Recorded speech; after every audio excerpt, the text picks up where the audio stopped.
dish that comes from our Med website.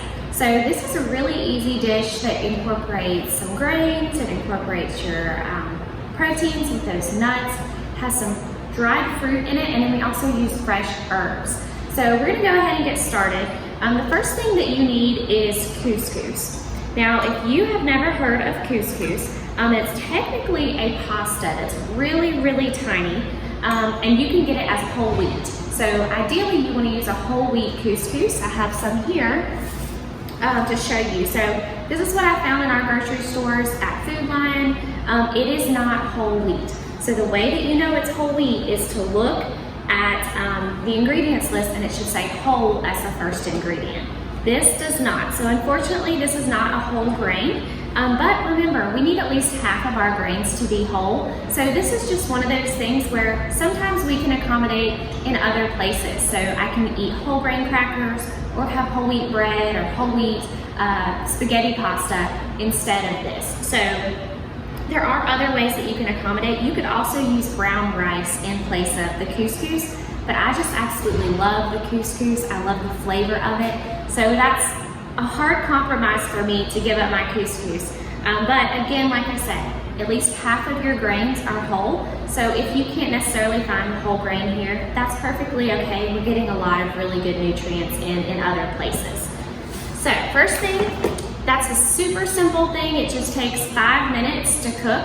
You actually bring water to a boil, put in your couscous. We use a cup here, and then you remove it from heat, cover it, and let it sit for 5 minutes, and it's done. Super easy, super simple couscous, first thing. All right, the next thing that we have is we have a lot of dried fruit. So here I have some dates, I have figs, and I also have apricots. So you just throw that into your couscous, and these have all been really finely chopped. So you're just gonna mix that all in. We're really just gonna throw everything into this bowl. Now, the dried fruit it can be really sticky. So if you want, you can use a knife, you can use scissors. This is also something maybe a kid could help you with. If you have your child with you, they could cut up some of the fruit with just scissors would be fine. And this is what those look like. So dried figs, I got these at Walmart. Dried dates, you can get these at Walmart or Food Lion, and then we have dried apricots.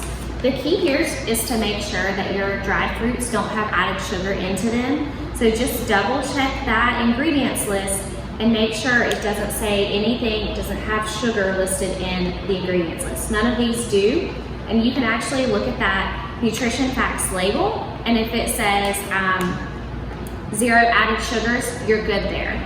Now keep in mind, you might look and you see total sugars. Oh my gosh, apricots have 15 grams. These dates have 26 grams of sugar. That's a lot. You might freak out. Don't freak out. This is all natural sugar. However, keep in mind the same concept with raisins. When we dry our fruit, the sugar becomes more concentrated.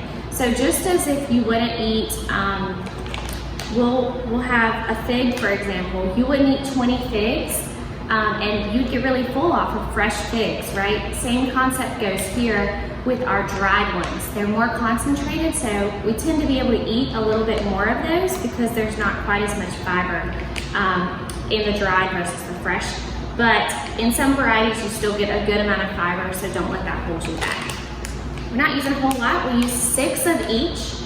So another thing is if you have any trouble finding any of these dried fruits, figs is one that I have a lot of issues trying to find those dried figs. You can substitute. So you can just do extra apricots, extra dates. You could substitute prunes if you would rather do that, or raisins. So use what you got. It doesn't have to be complicated. This is a really easy recipe. So 6 of each of those. So 18 total pieces of dried fruit. And then we actually have 1 orange. So I just used the mandarin oranges in the can, and the key with this is to make sure this one says 100% juice, in 100% fruit juice. So I know that when I look at that ingredients list, there is no sugar added to this. Same concept goes with your canned fruit, you don't want to get any canned fruit that has added sugar. We want to use fresh ingredients. Or sorry, not fresh ingredients. You want to use that all natural sugar and not added sugar. So I did about, that's probably about a cup and a half, would basically be the equivalent of 1 orange. And then our last couple of ingredients, and I just kind of stir it in as I go. You could also just stir it all together at the end.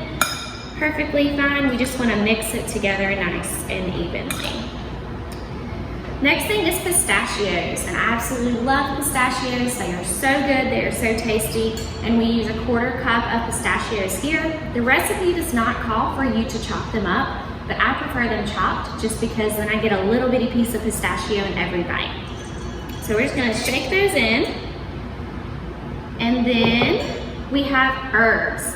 Now you can use any herbs that you have on hand.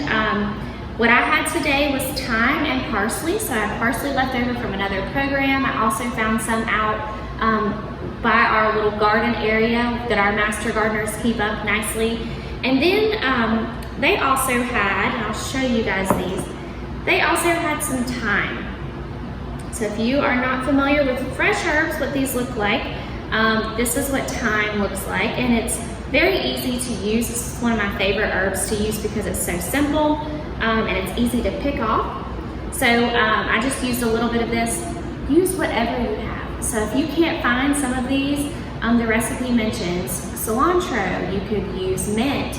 I usually use basil and parsley. Those are my 2 go-tos, but I didn't have basil on hand, so this is why we were using thyme. Perfectly fine, use what you've got. And to cut up our herbs, I just have a few left here.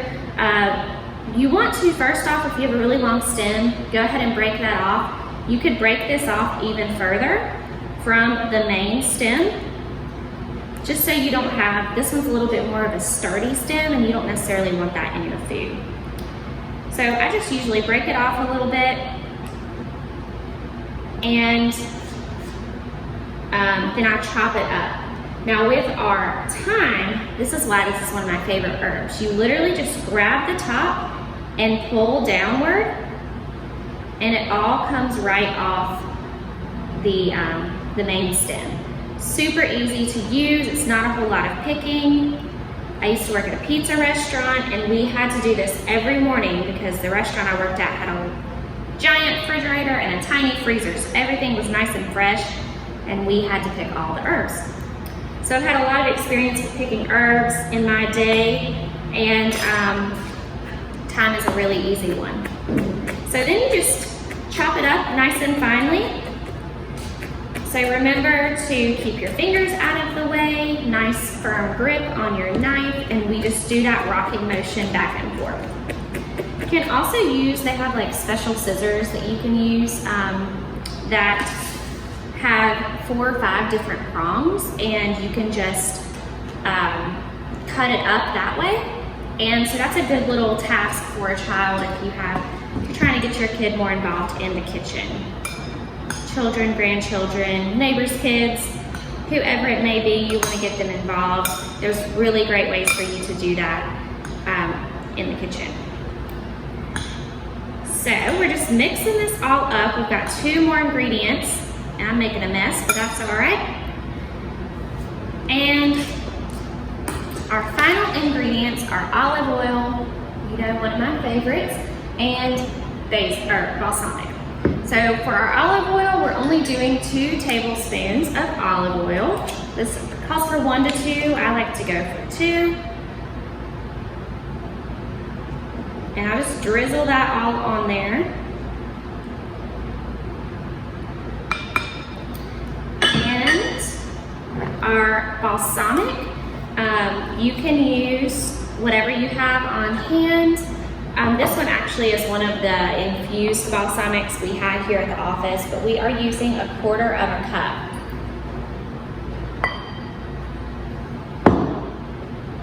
And you just pour that in. And then give it all a really good stir.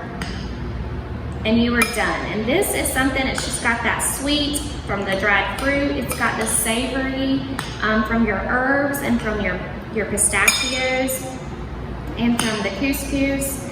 And to me, it just overall has just the best flavor.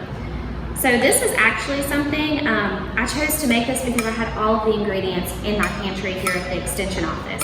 Now, you might not have all of the dried fruits. That might not be something you commonly purchase. But like I said, you can use any dried fruit you have on hand.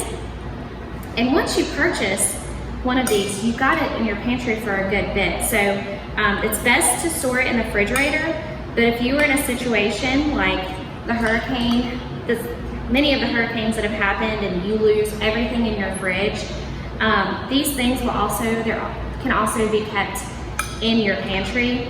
So let's say you didn't have a chance to go to the store, hurricane happens, and you're stressed, what am I gonna make for dinner? This is stuff that could stay in your pantry. It would be available to you, and it's very easy to whip up a nice healthy meal for you. So I hope that you will try this at home. I'm so excited to have this for lunch today. And make sure you check out our medinsteadofmeds.com website. One last thing, we do have a Cooking with Herbs workshop. It's completely virtual. That will be, I believe it's September 5th. It's a Saturday. And it is from 10 to 12, and that is all virtual. So if you want to sign up for that, check out our extension website. We're doing a Fall into Cooking series. We've got 3 different workshops coming up over the next 3 months. So check that out. I'll link it on our video here too, and we look forward to seeing you next week.